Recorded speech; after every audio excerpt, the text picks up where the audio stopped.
আপনারা দেখছেন একুশে টেলিভিশন।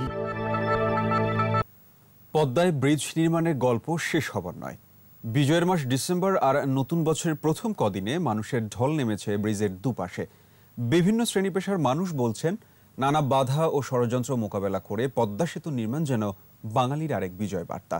মুস্তাফিজুর রহমানের ক্যামেরায় আরও জানাচ্ছেন অখিল পোদ্দার।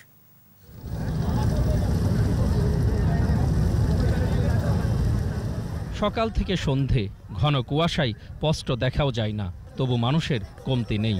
পদ্মার এপার ওপারে নানান জনের সারাক্ষণই আসা যাওয়া। আমাদের গর্ব, আমাদের অহংকার পদ্মা সেতু। সে পদ্মা সেতুকেই নিজের দু চোখে দেখার জন্য এখানে আসছি। আমি, আমার ছোট ভাই, আমার স্ত্রী, আমার গণেশ, আমার 6 জন একসাথে আসছি।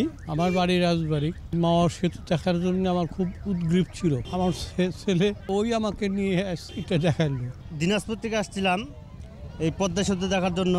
স্পেন কমপ্লিট হওয়ার পরে সহজ চোখে দেখার জন্য আমরা সবাই এই পদ্মা সেতুর স্পেনে ঘুরতে আসছি। নয়নাভিরাম সুন্দর একটা যে ব্রিজ, এটা দেখার জন্য আমরা সুদূর নারায়ণগঞ্জ থেকে এসেছি।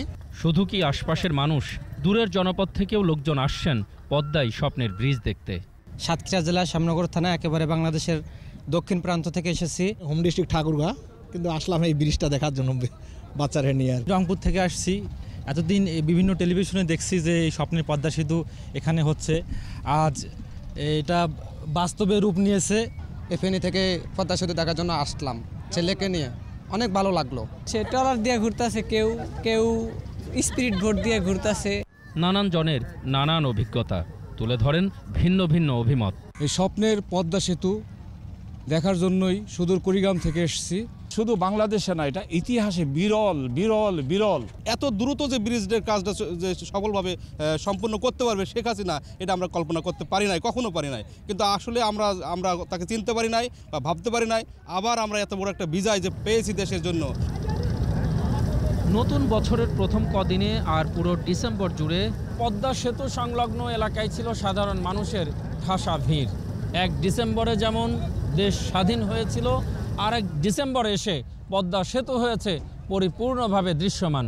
এই দুই বিজয়কেই যেন এক করে দেখছেন বাংলার মানুষ।